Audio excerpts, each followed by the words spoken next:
Hello everyone, welcome back to my channel super mom of two. And నా videos అందరూ చూస్తున్నారు కానీ subscribe చేయట్లేదు, అలాగే లైక్ కూడా చేయండి. Thank you. అండ్ ఇక్కడ రెసిపీలోకి వెళ్తే నేను చాట్ చేయాలనుకుంటున్నాను. ఐ మీన్ పానీపూరి బండి దగ్గర సమోసా చాట్ అలా ఉంటుంది కదా, ఆ టైప్లో బఠానీ చాట్ అన్నట్టు. సండే రోజు ఏదో ఒక బ్రేక్ఫాస్ట్ చేస్తూనే ఉంటాం కదా, ఇడ్లీ, దోశ, వడ, పూరి. అండ్ ఈ మధ్య సమ్మర్ కాబట్టి మామిడి పండు పానకంలో అవన్నీ తింటూనే ఉన్నాం. సో చాలా రోజులు అవుతుంది, ఒకసారి చేద్దామని చెప్పేసి ప్రిపేర్ చేశాను. నా దగ్గర 2 టైప్స్ ఉన్నాయి. అంటే అది చెనా అంటారు కదా పెద్దది, అది ప్లస్ ఇంకోటి సేమ్ మన చాట్‌లో ఉండే బఠానీయే. అవి 2 నానబెట్టాను. నానబెట్టిన తర్వాత నైటే నానబెట్టి మార్నింగ్ ఇలా కుక్కర్‌లో వేసి విజిల్ కొట్టించాను. సో విజిల్స్ వచ్చిన తర్వాత మనం ఆ ఎయిర్ మొత్తం తీసి ఇలా చూశాను ఉడికిందా లేదా అనేసి. ఓకే, నాట్ బ్యాడ్, ఉడికినట్టే ఉంది. అండ్ దాన్ని వేరే దాంట్లోకి షిఫ్ట్ చేసి, అండ్ ఇక్కడ ఏంటంటే ఈ బఠానీ మనకు కొంచెం స్మాష్ అయిపోవాలి. కొంచెం అక్కడ ఎలా ఉంటుంది, మనం పానీపూరి బండి దగ్గర తిన్నప్పుడు బఠానీ అని మొత్తం అలానే ఉండదు కదా, కొంచెం స్మాష్ ఉంటుంది. నేను కూడా అట్లనే చేద్దామనేసి ఆ స్పూన్‌తో చేసిన, అవ్వలేదు.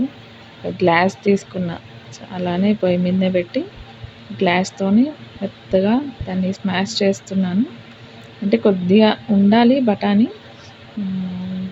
అలా చేసి సైడ్‌లో పెట్టేశాను. మీరు ఎప్పుడైనా గమనించారా, చాట్ బండి వాళ్ళు ఉడికిస్తూనే ఉంటాడు. అసలు అది బఠానీ మొత్తం ఇలా పేస్ట్ లాగా అయిపోతుంది, అంత వేడి చేయాలన్నట్టు.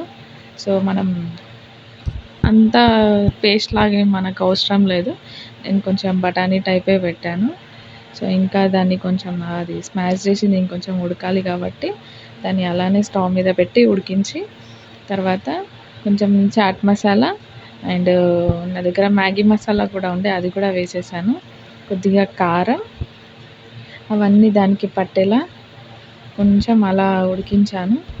సో ఎక్కువ కారం వేయలేదు, పిల్లలు తింటారని కొద్దిగానే యాడ్ చేశాను.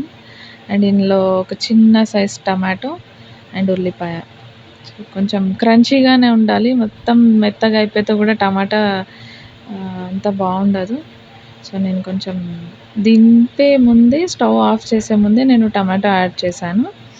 కొద్దిగా ఉప్పు తక్కువ అనిపించి ఉప్పు కూడా యాడ్ చేశాను. సో ఇట్లా అందులో ఎంత వాటర్ పోసినా అటే వెళ్ళిపోతున్నాయి, ఇంకా కొద్దిగా వాటర్ యాడ్ చేశాను. సో అయిపోయింది. చూసారు, ఇక్కడ సర్వ్ చేసుకుంటున్నాను.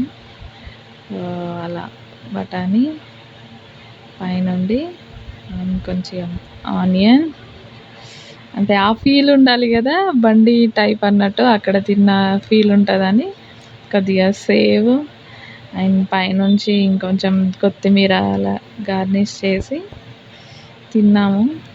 టేస్ట్ మాత్రం నెక్స్ట్ లెవెల్, అసలు ఎంత బాగుండేనో.